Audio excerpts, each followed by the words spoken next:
complete, 117. 10 seconds.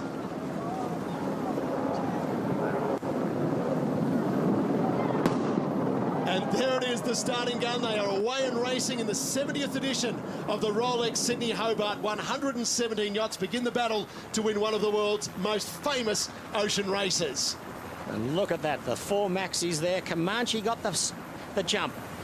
She is smoking down the harbour. She just got to leeward of Wild Oats. They unfurled the reaching sails, and when you heard Mark Richards saying deploy, that means unfurl the front sail to give them maximum power. Ragamuffin, most right as we look, then Perpetual Loyal, then Comanche, and then Wild Oats. But look at them smoking down the harbour now in this 15 to 18 knot southeasterly breeze. Exactly what we wanted to see, a fast run, and Comanche's got the lead at the moment, and a duel between Wild Oats 11 and Ragamuffin back from there, and there's Perpetual Loyal sitting in 4th spot at the moment.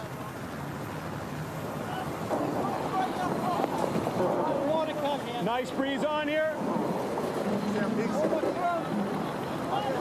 Where's the boy?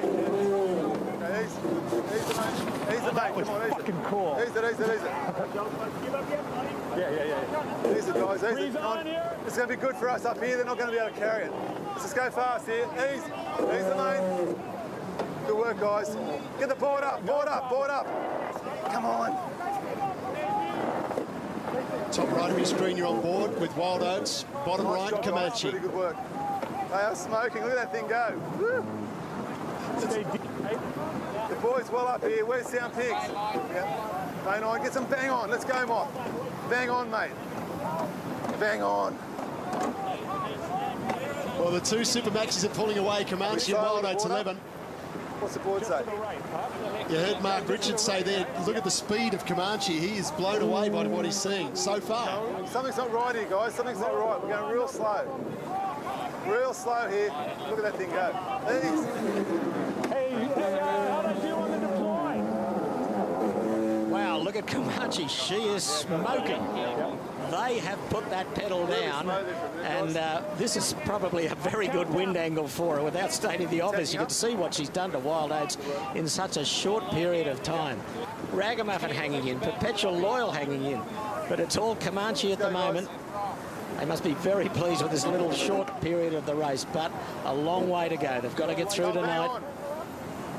But there is something in it, Peter, isn't it? You want to be first out of their heads. You want that pride, and you want to pin that medal on your chest that you flexed a bit of muscle early on. Yes, I think that's right. And she's certainly going to be first out. I guess an incredible show of strength by Comanche in these conditions. And you heard Mark Richards say, I just don't know what's happening here. We feel like we're going slow, but they are making good pace. It's just that Comanche is so fast in these conditions. He kept saying, look at her go. It's very surprising for Rico. He's normally more pumped and that worried about his own boat. But I think he's been pretty impressed, as we all have been, at the speed of Comanche. And remember, in Comanche 2, you're watching the world's newest Super Maxi. I mean, this thing is carbon fibre from top to toe. It is as light as you would get. There is no extra weight on board, but it is fast. It certainly is. It'll be very interesting to see once they get round the turning mark Victor in the heads, how she performs upwind. But she's just trying to roll the front sail up. They're furling that front sail up.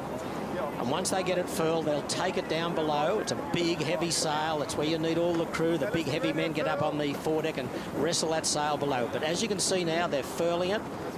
And that'll slowly disappear on the furl. Horsepower on the main, boys. Ken Reid there, the skipper of Comanche, asking for more on the grinders. It's a slow furl on Comanche. They've got to get that sail away before they turn the mark. I would do it right at the mark if you were ready. And just to the bottom, ahead of Comanche, you see the turning mark. Actually, you can see the 2 turning marks, one in the foreground and one a bit higher up there. That's the boats on the back line will turn, and that other mark just going out of picture now. But here comes Comanche. We need a dagger board, right? We need a dagger board. We get the lowest dagger board, why not? Dagger board. Not going to get it. He's a mate. Smoke the mate for a second. Smoke it. Wow, 4 minutes, 35 seconds to the turning mark. That's got to be a record. Copy that. Now, this is the big test. Comanche on the wind.